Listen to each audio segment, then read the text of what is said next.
మీ కుటుంబ నేపథ్యం ఏంటి సత్యకుమార్ గారు? అంటే తండ్రి, తల్లి ఇంకా మిగతా మీరందరూ అసలు మీ పుట్టిక అంతా? కుటుంబ నేపథ్యం అంటే చాలా మామూలు నేపథ్యం. హ్మ్. మా తల్లిగారిది గడేకల్ దగ్గర, తండ్రిదేమో ప్రొద్దుటూరు. హ్మ్. అయితే వాళ్ళు నేను కళాశాలలో ఉన్నప్పుడే ఇద్దరు కాలం చేశారు. ఓకే. అయితే మా నాన్నగారేమో లారీ డ్రైవర్గా పనిచేసేవారు. హ్మ్.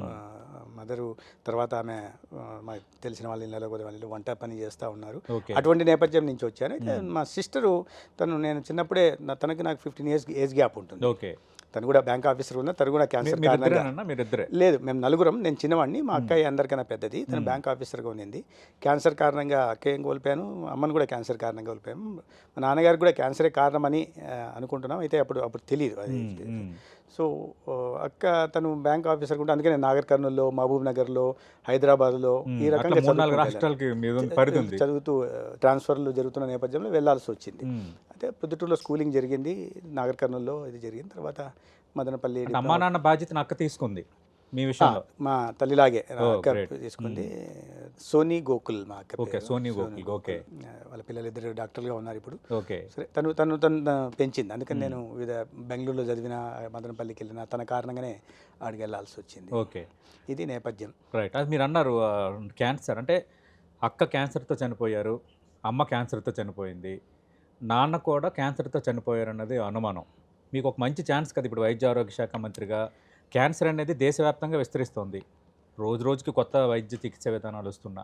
అంటే మీరు ఈ 16 నెలల్లో తీసుకున్న ఇనిషియేటివ్ ఏంటి? క్యాన్సర్ కారణంగా ఒక కుటుంబం ఏ రకంగా ఆర్థికంగా చితికిపోతుందో, ఏ హ్మ్. రకంగా కుటుంబము వ్యక్తులను కోల్పోయి, కుటుంబ సభ్యులను కోల్పోయి బాధపడుతుందో నేను స్వయంగా అనుభవించిన వాడిని. హ్మ్. బహుశా భగవంతుడు నాకు ఆ కారణంగానే అవకాశం కలిగించాడేమో నాకు తెలియదు. గ్రేట్. లేకుంటే వైద్యంతో నేనేదో ఇంజనీరింగ్ బ్యాక్గ్రౌండ్ ఉన్నవాడిని, లేదా పొలిటికల్ సైన్స్ బ్యాక్గ్రౌండ్తో వచ్చిన వాడిని, ఆసుపత్రిలోకి వెళ్ళిన నేపథ్యం కూడా నాకు లేదు. అటువంటి అవును. నాకు ఆరోగ్య శాఖ రావడం అంటే బహుశా భగవంతుని సంకల్పం అని నేను అనుకుంటున్నాను. హ్మ్. దాని కారణంగానే మొట్టమొదట నేను సంతకం పెట్టిన ఫైలు ఓకే. ఆంధ్రప్రదేశ్లో ఏ దేశంలో ఏ రాష్ట్రంలో లేని విధంగా ఉచిత క్యాన్సర్ పరీక్షలు నిర్వహించడానికి సంతకం పెట్టాను. హ్మ్. అది ఓరల్ క్యాన్సర్కి, బ్రెస్ట్ క్యాన్సర్కి, సర్వైకల్ క్యాన్సర్కి. ఓకే. ప్రధానంగా మెజారిటీ క్యాన్సర్స్ ఇవే కాబట్టి. 67 క్యాన్సర్లు దీని కారణంగా ప్రాణాలు కోల్పోతుంటారు.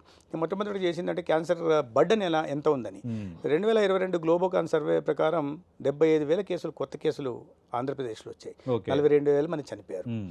గత సంవత్సరం ఐసీఎంఆర్ రిపోర్ట్ ప్రకారము 15,60,000 కొత్త క్యాన్సర్ కేసులు వస్తే హ్మ్. 8,74,000 మంది చనిపోయారు. ఓకే. అందుకని మొదట క్యాన్సర్ స్క్రీనింగ్ దాదాపు 60% చనిపోతున్నారు. చనిపోతున్నారు. ప్రపంచవ్యాప్తంగా మన ప్రపంచవ్యాప్తంగా. దేశం చూస్తే మూడో స్థానంలో ఉంది. మొట్టమొదటి స్థానంలో చైనా, రెండో స్థానంలో అమెరికా ఉంది, మూడో స్థానంలో భారతదేశం ఉంది.